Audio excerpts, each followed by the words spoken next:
1971 का भारत पाकिस्तान युद्ध, जिसे बांग्लादेश मुक्ति युद्ध के नाम से भी जाना जाता है, दक्षिण एशिया के इतिहास का एक निर्णायक अध्याय है।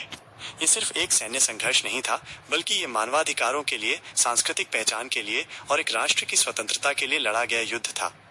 पृष्ठभूमि: अत्याचार और उपेक्षा का दौर।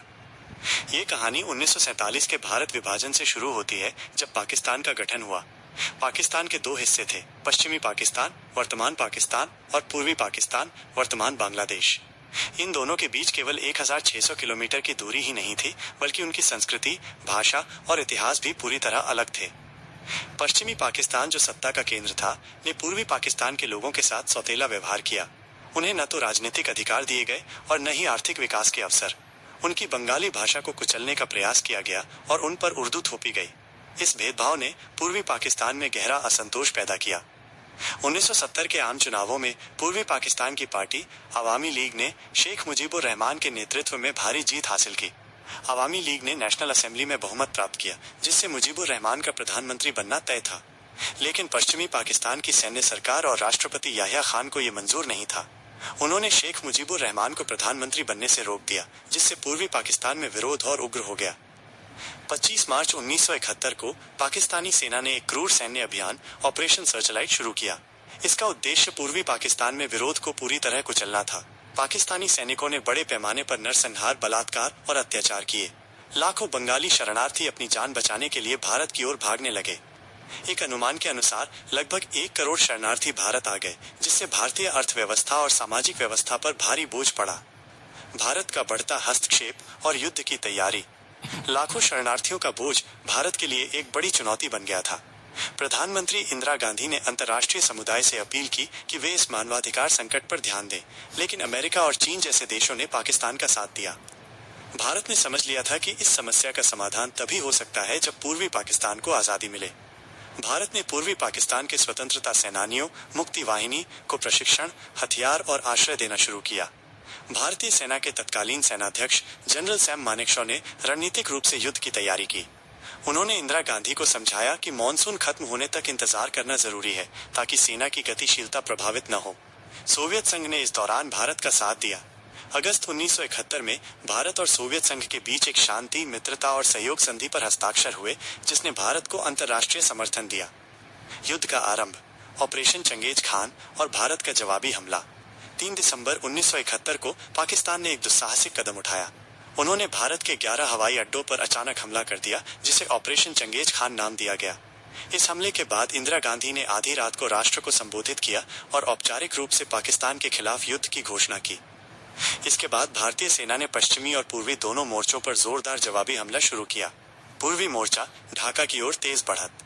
पूर्वी मोर्चे पर भारतीय सेना ने बांग्लादेश के अंदर 3 तरफ से प्रवेश किया। 1. पूर्व से लेफ्टिनेंट जनरल सगत सिंह के नेतृत्व में आईवी कोर ने त्रिपुरा से प्रवेश किया। 2. उत्तर से लेफ्टिनेंट जनरल जगजीत सिंह अरोड़ा के नेतृत्व में 2 कोर ने बंगाल की ओर से प्रवेश किया। 3. पश्चिम से लेफ्टिनेंट जनरल सगत सिंह के नेतृत्व में 33 कोर ने सिलीगुड़ी से प्रवेश किया। भारतीय सेना ने मुक्ति वाहिनी के साथ मिलकर पाकिस्तानी सेना पर दबाव बनाया। भारतीय वायुसेना ने पाकिस्तानी ठिकानों पर हमला किया और उन्हें हवा में कोई फायदा नहीं उठाने दिया।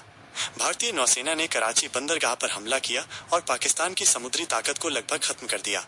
ये एक बिजली की तरह चलने वाला अभियान था, जहां भारतीय सेना ने 13 दिनों के भीतर ही ढाका को घेर लिया। पश्चिमी मोर्चा, लोंगेवाला और बसंतर की लड़ाई।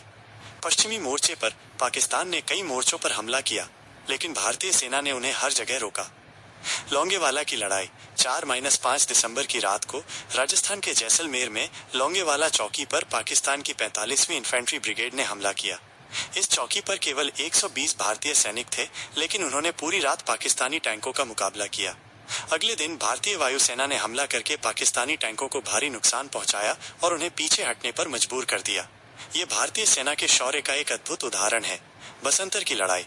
ये युद्ध की सबसे बड़ी टैंक लड़ाइयों में से एक थी। भारतीय सेना की 54 इन्फेंट्री डिवीजन ने पाकिस्तान के बसंतर क्षेत्र में प्रवेश किया और पाकिस्तानी टैंकों को भारी नुकसान पहुंचाया। अंतिम क्षण, आत्मसमर्पण और एक नए देश का जन्म। 14 दिसंबर को भारतीय सेना ने ढाका पर कब्जा कर लिया और पाकिस्तानी सेना के लिए कोई रास्ता नहीं बचा था।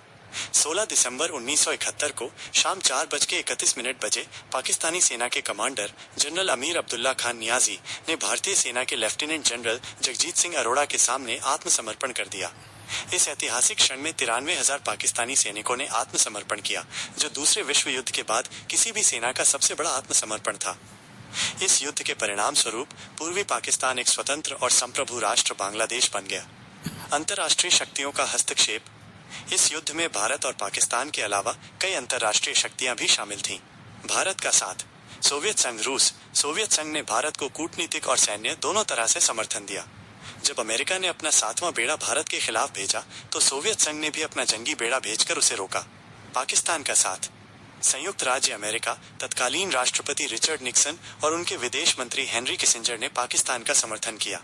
उन्होंने पाकिस्तान को सैन्य और आर्थिक मदद दी और भारत को रोकने की कोशिश की। चीन ने पाकिस्तान को राजनयिक और नैतिक समर्थन दिया, लेकिन उसने सीधे तौर पर युद्ध में हस्तक्षेप नहीं किया। 1971 का युद्ध भारत के लिए एक शानदार जीत थी। ये केवल एक सैन्य जीत नहीं थी, बल्कि ये भारत की क्षेत्रीय शक्ति और कूटनीतिक कौशल का प्रमाण भी था। 1971 का भारत पाकिस्तान युद्ध, जिसे बांग्लादेश मुक्ति युद्ध के नाम से भी जाना जाता है, दक्षिण